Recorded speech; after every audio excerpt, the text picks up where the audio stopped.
The relationships Yeah. we value are relationships in which there's shared suffering. Pain, darkness, they all provide a kind of depth in the human relationship and the human experience that you don't get otherwise. Welcome to Permission Slips, a space for you to practice paying attention to your life with self-compassion and kindness so you can experience the wholeness, purpose, and joy you were made for. I'm Jillian DeBritz, a life and leadership coach and a recovering perfectionist, learning alongside you how to give myself permission to be human. I am so glad you are here with me today for this conversation with today's guest, Justin McRoberts. Justin, thanks so much for being here. I'm thrilled. Thanks for having me on. Yeah, it's such a privilege. And there's so much goodness I know in store for us all. I'm sure so many listeners already know who you are, but for those who don't, I want you to know, friends, that Justin McRoberts is a big deal. He is an author, he's a coach, a speaker, and a songwriter. When he's not writing, speaking, or coaching, you can also find him as the host of the At Sea podcast, which is where he helps people navigate their lives at the intersection of arts, faith, and leadership. And we're celebrating big time that he just released his 8th book. 8 books, Justin. Yes, ma'am. Crazy. And his third with Scott Erickson called In the Low. Oh, there it is. Honest Prayers. There it is. Yes. Honest Prayers for Dark Seasons. He lives in the East San Francisco Bay Area. And I love this, Justin. You call your mom every day. I do. Is that true? That's 100%. amazing. Absolutely. Amazing. Yeah.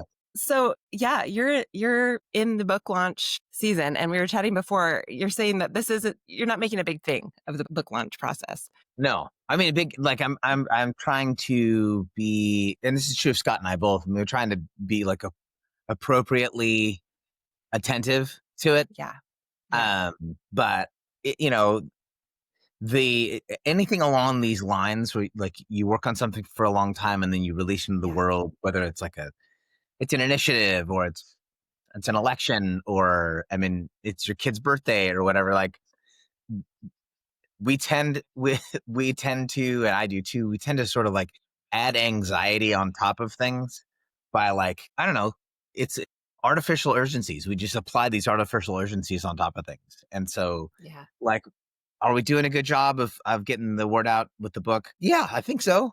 But I'm just not, I want to enjoy this. Like I think it's a big deal. It's for me, like 8 books in, it's still exciting and it's still like a gift. It's what a privilege to be able to do that. Like I put stuff together and I assembled it and it became a book, and some publishing house said, we want to be part of that. And then they made the thing happen. And then it's on bookshelves. Like I still want to think that that's kind of magic.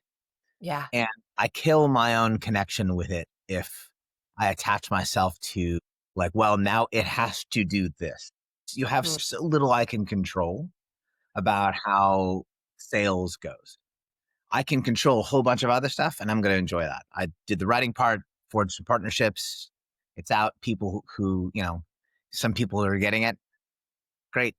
The rest of it that I can't control, if I attach myself to it, I get lost and I stop enjoying it. I love that. I mean, and that's just, it seems like a really healthy detachment in this industry where you really can be, driven completely by the external performance. We talked about these external metrics of success, which there's never enough, right? There's never enough sales to feel, if that's our measure, to feel like we've arrived. And I love this book so much. I shared with you before we started recording that this book called In the Low, Honest Prayers for Dark Seasons. It really is like an honest permission to be honest about where we're at. Yes. And even the hard places we find ourselves. And this is the book I needed. I've needed it so many different points in my life, but I needed it yesterday. I shared with you, before we started recording, I have been in just a place of depletion and exhaustion. And I want to read one of the prayers, one of the longer prayers that you wrote in this, just as a snippet, a sample for people. And most of these are pretty short, but this one really resonated with me yesterday. And I spent quite a bit of time, actually a couple hours with this book. I may or may not have read the whole thing, which people should know. That's doable because there's illustrations and prayers. And so, it's not as dense in terms of writing as most books. But this prayer resonated again with where I'm at. So let me just read it. I spent so much time working to be a world changer. I forged myself into the most useful instrument. I had hope that I would be used by powerful hands to make a difference. But I wear out and I tire of labor. My exhaustion renders me ill fit for use. In the low, I make no change and I make little difference. In the low, I hope and long to be rescued and helped by kind and careful hands. Remind me that there is more to me than my usefulness and my strength. Teach me that achievement is too small a thing to contain a human soul. Rescue me from the smallness of mind that allows me to be allured and captured by agendas that require me to be usable. May my time in the low help cure me of my addiction to accomplishment. Show me that I am loved in strength and in weakness. That kind of love actually changes things. Justin, these words, these prayers, they didn't like just materialize out of thin air, out of an abstract place of creativity. Can you talk about where this book came from, where these prayers came from? Yeah, I mean, it's the old adage about art and art making is an artist makes what she or he needs to see in the world. There are things we want to be true, things that we want someone else to say. And usually, if we grow up well, we grow up and there's music and books and imagery that helps us like form like what does it look like? What does it look like internally to live in the world? Well, this song gives me a kind of shape, and this poem or this book or this TV show or this comic book character or whatever. Later in life, when other people's expressions, well, at whatever point, at some point, other people's expressions really just don't do the trick.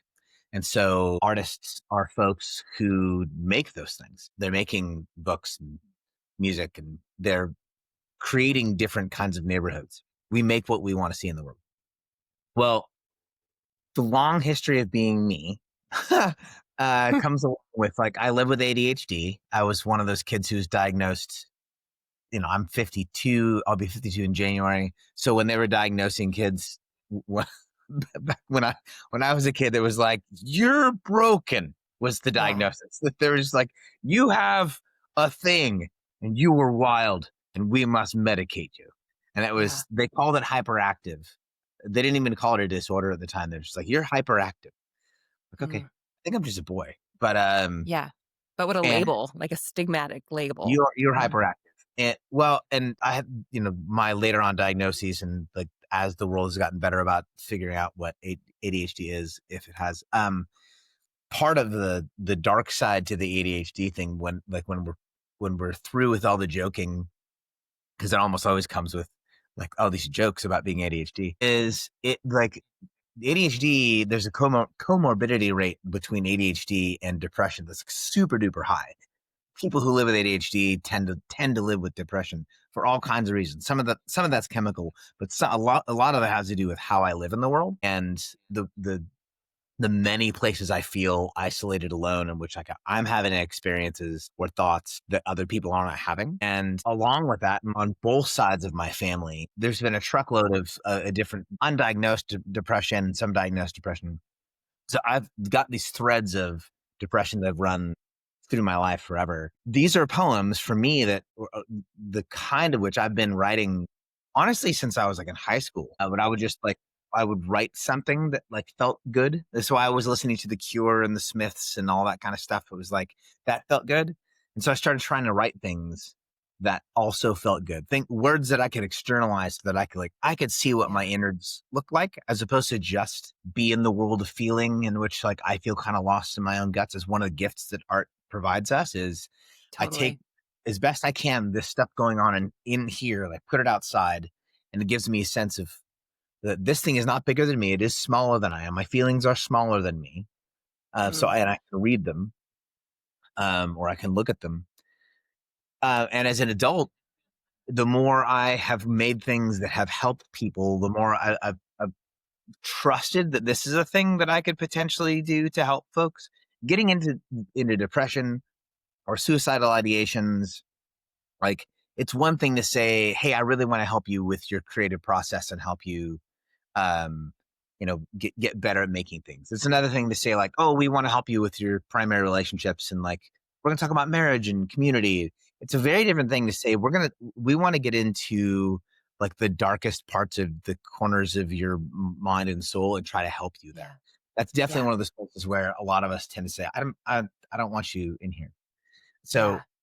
eventually, over the course of years, really years, like looked up and had this collection of things that I had written or little prompts and decided that let's take this and actually make something and see if we can make a helpful artifact in the world. But it really did Mm. grow out of I've lived here forever. Yeah. Man, I so appreciate how you're naming this idea that there are places inside of us. As someone who has experienced the depths of despair and depression, I I don't know that everyone experiences this. I assume so because this is so resonates with my lived experience. But there are places inside of us that feel dark and scary that it's almost as if no one could ever possibly understand or Yeah. climb inside. And your these prayers are almost an invitation to like it's almost as if as I read those, you have climbed inside, someone safe that it has also been here is climbing inside me and saying, there's nothing wrong with you. You're Yeah. not the only one. You're not alone. And even on the back of the book, it said, we spend time in the low because we're human, not because we're broken. Yes. And just normalizing that experience that just because we're low does not mean we're broken. No, It's part of being human. Yeah. it's an essential part of being human. Really, honestly, Jillian, maybe more so now than like 10 or so years ago. It's how important is it right now to identify our shortcomings, our flaws, like our imperfections as like necessary and good elements of being human, right? Mm, So, like as we're having our jobs replaced by machinery and artificial intelligence and all this kind of stuff, like the motivation behind like swapping out a human and replacing it with AI is like the AI will do this better, more efficiently. Like that's just like the driving force of the American economy right now is we need to become better, more efficient, like fewer errors, no typos, all this kind of stuff. yeah. And with this book and with a lot of my life and a lot of my work, but with this book specifically, I'm trying to offer a counter narrative here that Yeah. actually slowness and imperfection, those are good things. Mm, They make you human. They attach you to other people. Your yeah. needs, the fact that you're slower at something or not as good at something means you have to attach yourself to other people. Meanwhile, your soul is longing to be attached to other people. Our shortcomings, our pitfalls, all these things that are imperfect about us are actually good parts of who we are. It is a really garbage sales narrative that wants you to feel like your imperfections are all things that you need to somehow bypass, or we need you to bypass. That's really what it is. We need Yeah. somehow to navigate, get past all your shortcomings because we've got stuff to do. We have Yeah. accomplishments, we have achievements, we have bottom lines. We need to continue to grow the economy, and your shortcomings and your slowness, all those are in the way. So you have Yeah. this big machine around us constantly telling us that being human, here's the heart of it, being human is a problem and it's not enough. That you being human isn't going to get us where we're supposed to go. That is the grand economic like narrative in the United States of America. And part of what I'm doing Yeah. with the book is saying like, I think that narrative is trash Yeah. and that our shortcomings are actually a beautiful part of who we are. And we should acquaint ourselves with. Yeah. Well, and even recognizing, I can't remember where I heard this definition of mental health, but that mental health has to do with our ability to experience the full range of human emotion Yes. and to regulate and process those emotions in an appropriate way and in the appropriate setting. And so I'm hearing you say, yeah, we could, engineer our weakness or our hard emotions out of life and become robots and lose our mental health. We could be numb and Yeah. we could be efficient. We could be productive. But Yes. just like this prayer that I just read, productivity kills my soul. Totally. Productivity and efficiency as my goal kills my soul. And yet, so much of my identity can so easily become wrapped up in what I have to offer and what I have to produce. Yes. So I love that you're saying, yeah, this is the part of our humanness is our need to be attached to other people.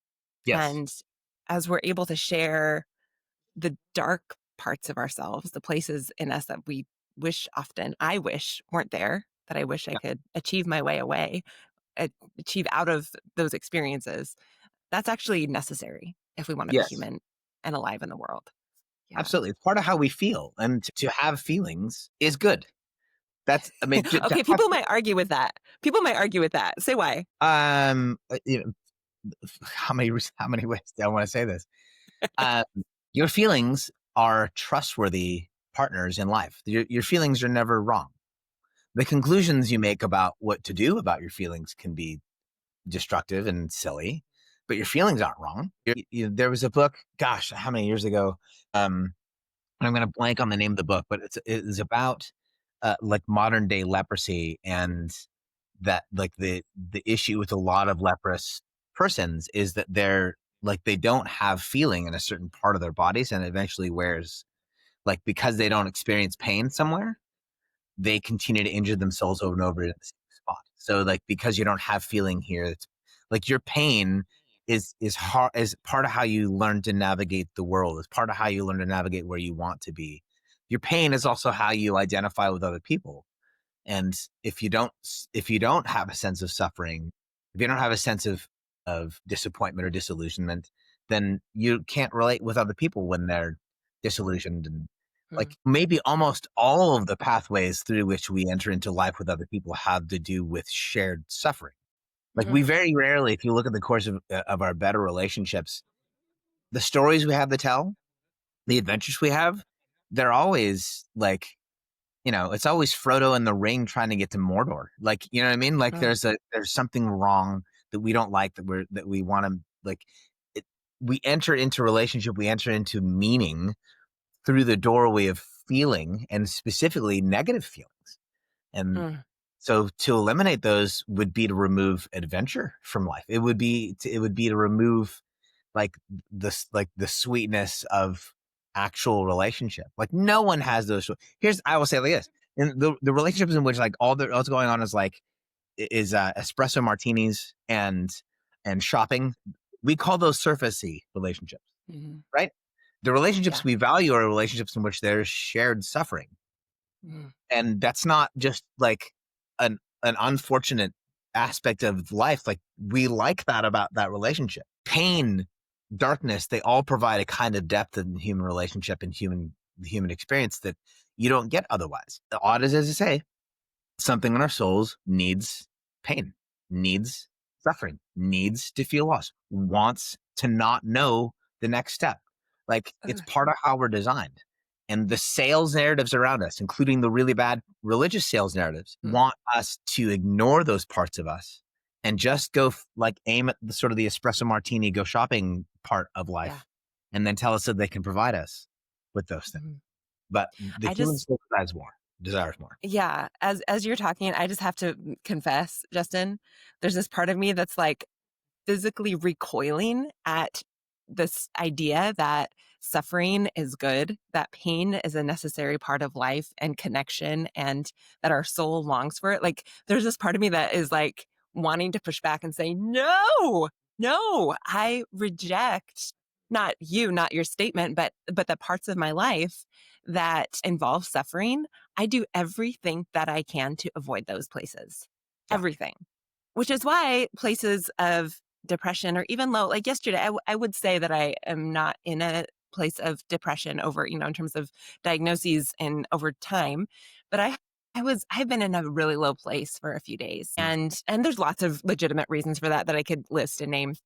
But the reality was yesterday, I was hopeless and feeling the sense of despair, depletion, exhaustion, which is a huge part of it for me. And the thing that made it worse was that not only was I struggling for all sorts of different reasons with how I was feeling, but I felt bad about myself for feeling bad.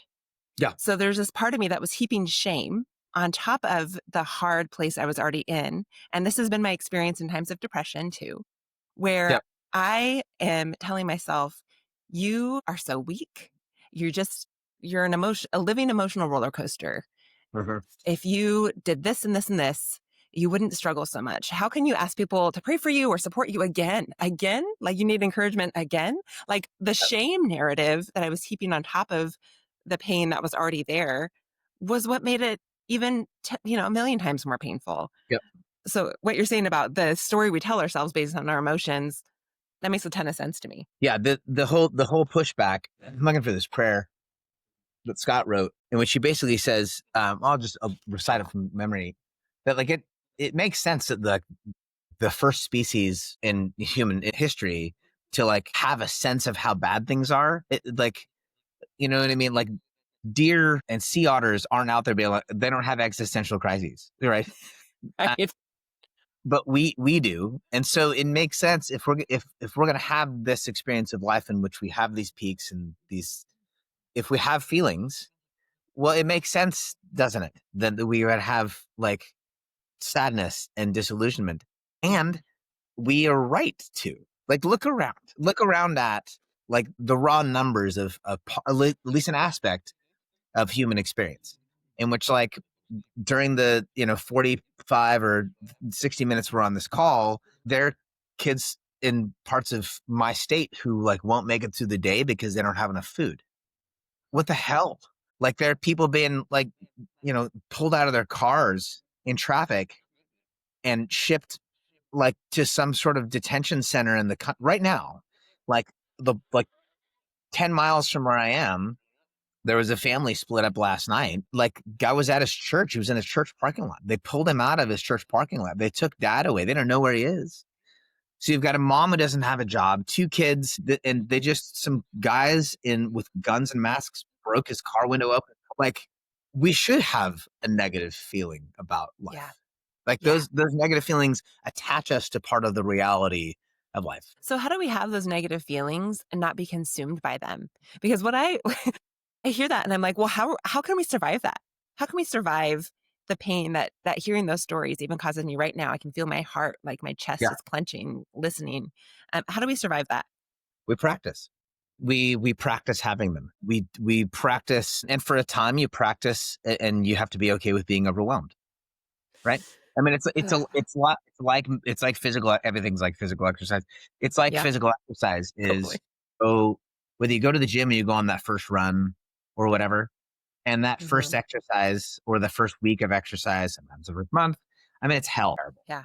And like you wake up in the morning and like your whole body hurts. Like this, it's a part of my body I didn't even work out. I wasn't even. Why does my back hurt? I was doing legs. Like it just. Oh my That's how. gosh. But as we practice that, our bodies get used to that. So every new thing Hmm. always feels massive. Yep. Every new adventure into like internally always feels like it's too much.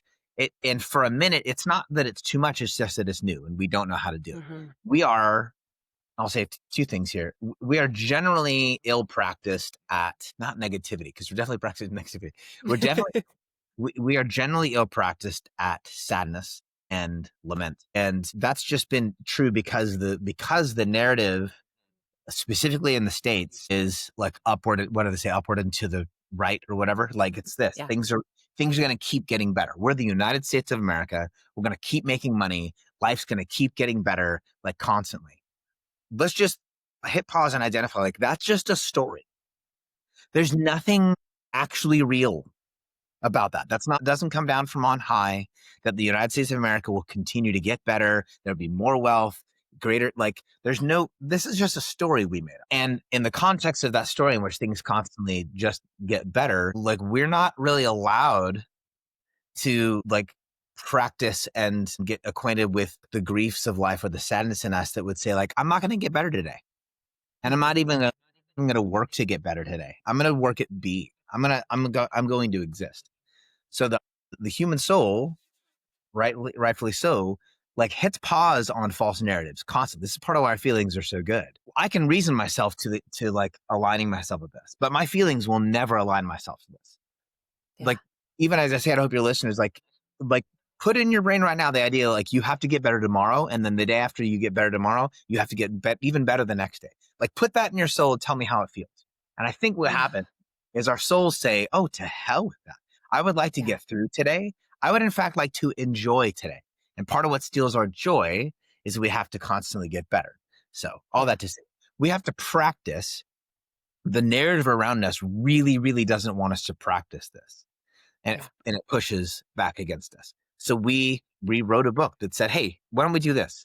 Instead of today, when you're getting pounded by, like, you get this terrible news about your kid and her grades, and you figured out like part of what's going on with her, and you really didn't want to hear that story about your daughter and what's going on with her at school and her friends like that. Like, well, today's not a day to get better. Today's a day to feel. Today's a day to to be sad. Because what your daughter doesn't need on that day is for you to be like, okay, we need to fix this and get better. Your daughter needs you to sit down and say, I feel this with you. We have to Wow. practice doing this. Wow. Which I'm so aware of how difficult it is to practice sitting in hard, painful, uncomfortable emotional experiences. Like that, it feels counterintuitive. It feels like when I imagine doing that, it feels like choosing to suffer. It feels like I'm wallowing. It feels like I'm making things worse by focusing on it. It feels like, oh, if I allow myself to feel the full weight of sadness, it's going to consume me and I'm never going to get out of it. It's never going to end. That's the fear, right? But what okay, this is another prayer that came to mind as you were talking. This is a short one, as many of Yeah. them are. It says, "May I be reminded that my current situation is not my final destination. There's more to my life beyond the fog of today." Yes. And again, in seasons of depression where the story I was telling myself is this is who I am now.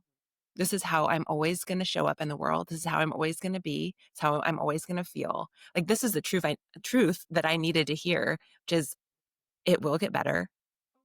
And there is more to the story than what I'm experiencing. Yes, these feelings are true. Hmm. It's not the whole story. How I Yes. feel is true, but it's not the whole story. Yeah. I mean, we're always at like mile 3 of 5, or what, or mile 17 of 25 or 26, and like when you're in it, like all you're experiencing, like this is everything right now, and for the time being, like that's what you're experiencing. Your legs are burning, your lungs are tired, you don't want to keep pushing. But if you do run the race and don't quit, what you find out is like, oh, okay, that sucked for like a mile and a half, or maybe for 7, and then it was over. And Yeah. we only learn that by doing it. That's it. By They're like, surviving. Yeah. we literally only learn some things by doing that. And part of what I would suggest is culturally necessary, also personally necessary, is to learn the the the the goodness of pain and disillusionment and frustration, which means they have to find, for the left, those things have context. In order for them to have context, we have to be acquainted with them for a while, finish the session, finish the time, like get through that time, and then do the work of reflection. Let's take a look back. Let's actually hit pause. Let's take a look back. Why was that so hard? Learn some things. Okay, that's why that was hard. Well, it's going to get hard again. The biggest lesson, like, I got through it. So there's more to me, or more strength in me than I knew, which is one of the invitations of the low. Yeah. Well, and I'm wondering for people who are listening that maybe are finding themselves in a low place.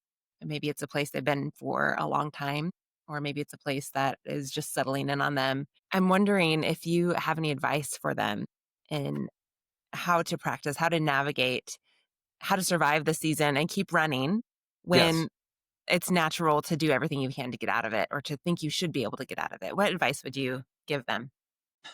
I would, like, first, like, the encouragement of recognizing that like the desire to get out of it is again, that's a narrative that has been pushed upon you by people who are trying to sell you things. The folks who want to sell you like meds or programs, like, they can tell you that, like, okay, well, I can help you avoid pain.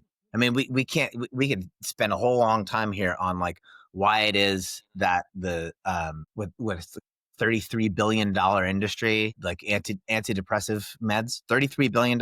So with $33 billion on the table, you don't think people are out there trying to pitch you a story? So some of why you identify, not why you feel these things, but some of how you identify those feelings, like that's coming from a place that doesn't want the best for you. It wants to make you part of its machinery. So that's an encouragement. Like I would suggest like sitting and working with someone, whether it's a coach, whether it's a therapist, spiritual director, and like get into like what's actually going on with you at the time and pay attention to it instead of getting into therapy or getting into coaching or spiritual direction to figure out how to get out of where you're going. Mm, Like get in there with someone and ask someone to help shed some light on what's going on in you, not just so you can get out, but because your soul might be trying to tell you something, especially if you keep coming back to the same thing. Like trust that your yeah. soul might be wiser than your reasoning brain is. Your reasoning Wow. brain makes crap up all the time, and you know at this point, if you've been alive long enough, is like it's wrong a lot. But Yeah. your guts, your feelings, your like the soul level, like it's constantly telling you a truth. So spend enough Yeah. time there to figure out like what's going on here. Don't get out. Don't just Yeah. leave because you're going to go back. You know you're going to go back. So figure out what's happening here. Figure out what the invitation is. That's the primary thing I would say is like flip the Mm, script on what it looks like to heal, what it looks like to do that work, and make therapy, spiritual direction, and coaching about learning yourself rather than like fixing yourself. yeah, that's so good, Justin. That invitation to be curious without judgment. And that's something that I heard during one of my seasons of being in the low was that curiosity and judgment can't coexist. They don't work at the same time. So if we're You know, curious, yeah, we're not judging ourselves. which is where help is so helpful, which is why Mm, an outside perspective is so helpful is you sit with someone and they can ask questions. This is, again, therapy, coaching, spiritual direction. As you tell your story, you're so familiar with your own story, and we're patterned at the way we tell our stories. And so we're patterned at the conclusions we come to about what all this means. You're oftentimes a really bad interpreter of your own life. So having someone else say, wait, you just said this thing like 3 times in a row. Do you hear yourself say that? And you're like, no, I didn't. What do you mean? You say this mm, thing, like you come to the edge of like, having this feeling and then you say this. Who is that? Who's that person? What is that about? And having someone who's not like in your feelings, be curious about your feelings helps yeah. you, one, get curious about your feelings, but also get some altitude where like you don't feel so bad about having bad feelings because this person doesn't feel bad. They Yeah. find it fascinating. It's so interesting to me that you keep doing this thing. That's really Yeah. weird. It's a little unfortunate that you do, but mainly it's like, that's fascinating. You have to have outside help in order to get there. Yeah. Well, and I love that too when you're in a place like me, and maybe not everyone struggles with shame as much as I do, but Enneagram 4 here. When I'm beating myself up for how I'm feeling, I need another brain. I need another compassionate presence to offer me compassion so I can borrow theirs when I can't give it to myself. I don't have that sense of compassion for myself when I'm spiraling in shame. And Kurt Thompson would say we can't offer that to ourselves. We need someone to come and find us Yep. in that shame and in those dark places. And so you're saying, yeah, like find someone who can hold space for you and not let judgment come in and beat you up. 100%. That can help. Yeah. Um, are there any is there a prayer that you wanna read to us or Oh, one I of could. Yeah. the poems here? The prayer I think is kind of close to the heart of the book reads this way. It says, my hope is not simply that I will rise back to the surface, though I do hope that. But more than that, my hope is that I will learn to breathe at this depth. Mm, That's for me, that's kind of heart of the intention of the book is like yeah. learn to breathe here. Like there's one, because part of experiencing these darker, deeper feelings means that there is more to you than you thought. Mm, You have feelings that go that deep. That's not something you wanted to be true of you, but it's something that's true of you. And if we continue to return those places, boy, how exhausting is it to like try to stop being part of who we are? mm, That's exhausting. yeah, And that's where shame enters in. And that's where like real deep existential tiredness comes from. It's like I'm constantly trying to not be part of who I am. So, yeah. you know, working with someone, getting a book that helps like learn to breathe there, like Mm, on those days when, or those weeks when it's just a lot. Okay. yeah, Let's learn that. Let's learn how to do that. yeah. I so appreciate that permission and the invitation that you're giving us to not be afraid of the depths. And the image that goes with that, if I'm remembering correctly, is it's almost like a scuba mask. Someone Yeah, is just deep, fine deep down here underwater. Yeah, yeah. It's for the so good. YouTube. For the YouTube, yeah. At the bottom of the ocean, there's a line attached to a boat at the top, and the person is sitting at the bottom of the ocean. And the reality is, Justin, I don't want to be buried under the weight of the ocean. I don't want to go there. I'm terrified of it. I'm terrified that I'll never get out. Yeah, I'm terrified that it's going to crush me. yeah, Because in those moments, that's what it feels like. It's going to crush me. And totally. especially if I feel like it's my fault that I'm there, which is Mm, again part of the narrative that I believe. And so I so appreciate this book and the invitations that you're continually offering to not be afraid of the depths, yes. to not be afraid, but to be curious about what we can learn about ourselves in the experience. Yeah. So you're a coach. Hmm. You do spiritual direction with people also, and I know you work especially with people who are in creative arts and in leadership. I'm curious in the work that you do, how do you come alongside people as they're trying to create goodness and beauty in the world in the ways that you have with this book? Yeah. I mean, like methodologically, I try to ask a lot of questions. I don't have like a Yeah, program or anything I run people through. I just yeah, ask a lot of yeah, questions and let people rummage around yeah. in their own brains. The main thrust of my work is I try to help people identify what it is they're wanting to be doing. Mm, Like what is it you're really, really wanting to be yeah, doing? So when folks come to me, whether it's a leadership thing or it's a creativity thing, there's usually some sort of like a conflict. So, and they'll articulate it as like a conflict of like time. Like I don't have enough time sure, to do a thing, or I don't know choose between these things, or I don't know how to get this done. And really, at the core of all this is like what are you wanting? What are you actually wanting to do? So anytime there's a conflict, a calendar conflict, all the calendar really is an expression. It's for the most part an expression of competing wills. Like yeah, the calendar looks the way it looks because different people want different things, and we're all yeah, trying navigate it on the calendar. So identifying what it is you're wanting. And then once we're on the what are you actually wanting train, like things tend to get moving. So most of what I yeah, try to do is help people attach themselves to what is it you're actually wanting to do, to achieve? What are you wanting to do in the world? That tends to be kind of the thing that greases the whatever that gets the machine yeah. doing. I love that building that awareness of like what's the longing inside, like what's that internal reality that we don't often pay attention to, just like we're talking about with the content of this book.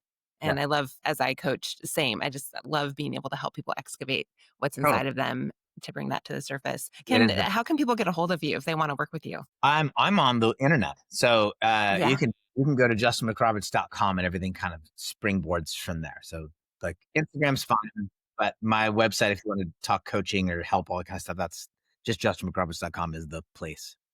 yeah, and I'll be sure to put that link in the show notes too.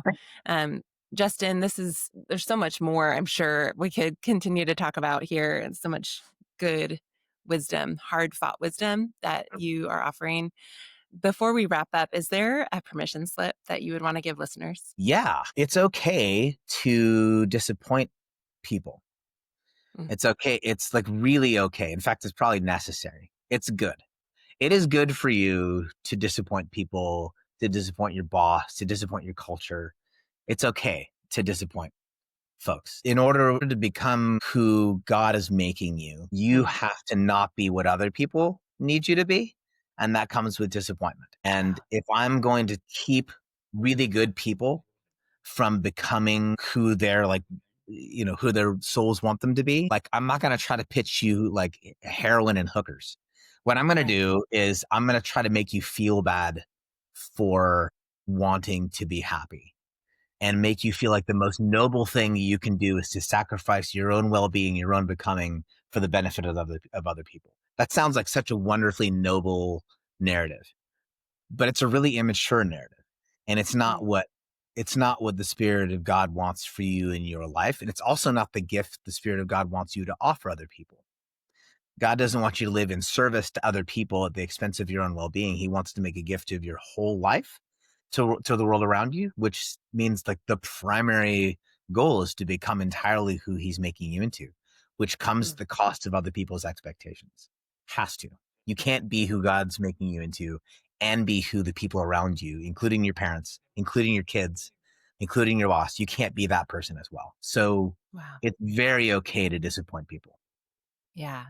Man, that takes a lot of courage and a lot of self-work to know who you actually are. Who are we made to be in the world? It's a great question to wrestle with a coach or a It spiritual totally director or a is. therapist, as you Perfect. said. Yes.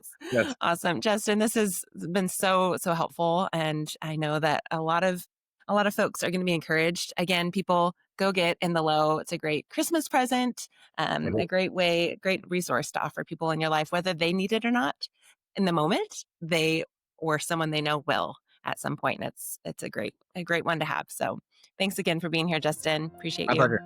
Thank you. Thanks for listening to this episode of Permission Slips. I hope this conversation will give you permission to notice the invitations that are waiting for you in the low places and to invite others to help you be curious about the stories you're believing in those places. If you're looking for someone to help you navigate either seasons of transition or to help you prioritize how you want to spend your time, maybe it's helping you identify what it is that you want to create in the world. I know Justin would love to work with you, and so would I. So check out the links in the show notes for ways to get a hold of either one of us. And again, grab your copy of In the Low. Remember, your life matters, and so does the full breadth of your human experience, more than you know.